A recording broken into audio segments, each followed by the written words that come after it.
प्रधानमंत्री का यह कहना कि भारत के लोग 1 वर्ष तक सोना नहीं खरीदें। आखिर प्रधानमंत्री को सोने से आपत्ति क्यों है? सोना हर राष्ट्र की रीढ़ होता है। हर राष्ट्र की जो अर्थव्यवस्था होती है उसकी रीढ़ होता है।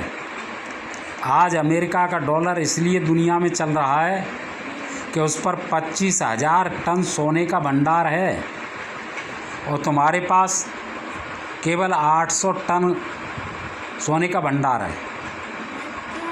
आपकी मुद्रा जो है सोने चांदी की यदि गारंटी देने लगे, आपकी मुद्रा पर या सोने चांदी का भार अंकित हो जाए, तो जो आज स्थिति अमेरिका के डॉलर की है वह स्थिति भारत की हो जाएगी। लोग बाग भारत के रुपए को प्राप्त करने के लिए जी जान से कोशिश करेंगे। भारत से सस्ता माल, भारत को सस्ता माल बेचेंगे और भारत से महंगा माल खरीदेंगे, जो आज अमेरिका में होता है। लेकिन हमारे देश के अर्थशास्त्री हैं कि जाने अनर्थशास्त्री हैं।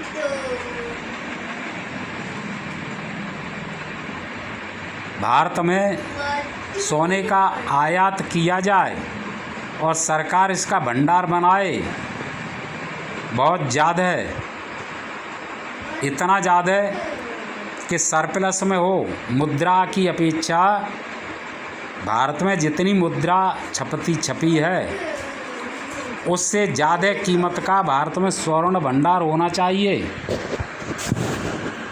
तब भारत के रुपए का मूल्य बढ़ेगा और तब भारत की साख बढ़ेगी। भारत का आयात कम हो, निर्यात अधिक हो, घाटे का बजट समाप्त हो,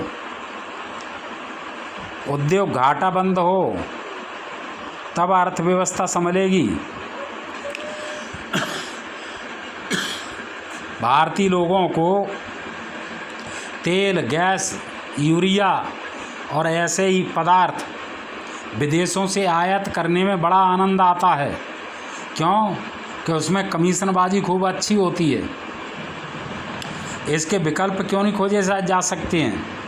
मैं ये पूछ रहा हूँ कि भारत के आसपास के लोग जो ज़मीन से तेल निकालते हैं, उन कुओं की गहराई क्या है?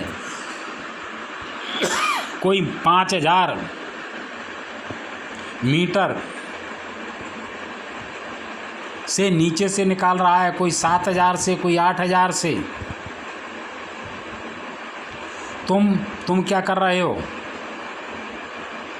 यदि तुम अपने देश में इतने गहराई में जाकर के कुएं बनाओ और खोदो, तो जो तुम्हारे देश का तेल उधर जा रहा है उनके पास, वो तुम्हारे देश में नहीं निकलेगा।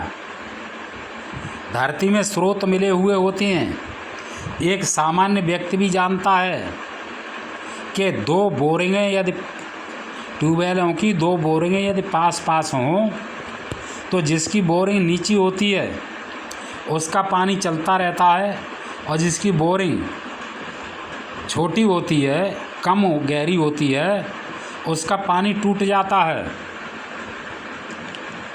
तो भारत के हिस्से का तेल विदेश वाले अपनी धरती से खींच रहे हैं, लेकिन भारत के नेताओं को यहाँ की जो क्या कहते हैं माफिया लॉबी है, वो तेल, गैस और दूसरे पेट्रोलियम पदार्थ बाहर से मंगाने में ही अपना भला समझती है। राष्ट्र के भले से उसका कोई मतलब नहीं है। मैं यह जानना चाहता हूँ कि जो जैविक कार्बन होता है या वनस्पतिक कार्बन होता है या पेट्रोलियम कार्बन होता है, उसमें हानिकारक कौन सा ज़्यादा होता है? और पौधे जिस कार्बन को सोखते हैं, कार्बन डाइऑक्साइड को, वह कार्बन डाइऑक्साइड कौन सी होती है जो पौधों के वृद्धि के लिए आवश्यक है? तो हम यहाँ पर जो गैस पर इतना बल दे रहे हैं, क्या हम उन फसलों को उगाना को प्रोत्साहन देंगे जिनसे हमें खाना बनाने के लिए लकड़ी मिलती है, या उन पौधों को लगाने और काटने की अनुमति देंगे जिनसे जलाने की लकड़ी मिलती है? ये विलायती बंगूर है, इससे क्या फ़ायदा है? पूरे देश की धरती पर ये छा गया है। इससे पर्यावरण नष्ट हो रहा है, जैव संपदा नष्ट हो रही है, वनस्पतियाँ सब नष्ट हो रही हैं। लेकिन सरकार और हमारे देश का सुप्रीम कोर्ट है कि वह इस झाड़ियों को ही वनस्पति और जंगल समझता है। तो इन बेवकूफ़ों से क्या कहा जाए?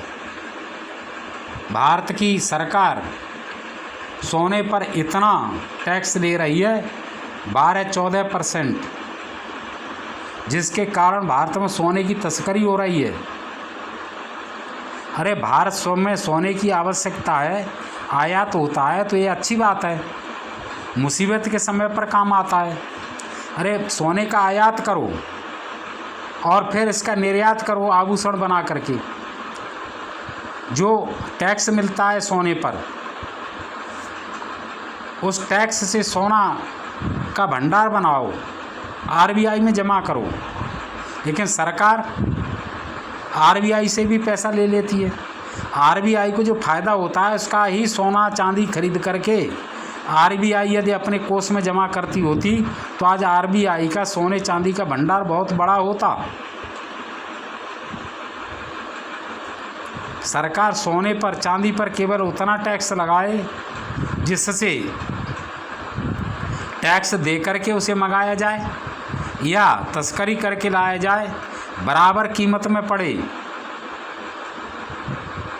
यदि अधिक टैक्स होगा तो मुनाफे के लालच में लोग तस्करी करेंगे और भारत के भ्रष्ट अधिकारी और नेता ही खुद इस बात को बढ़ावा देते हैं।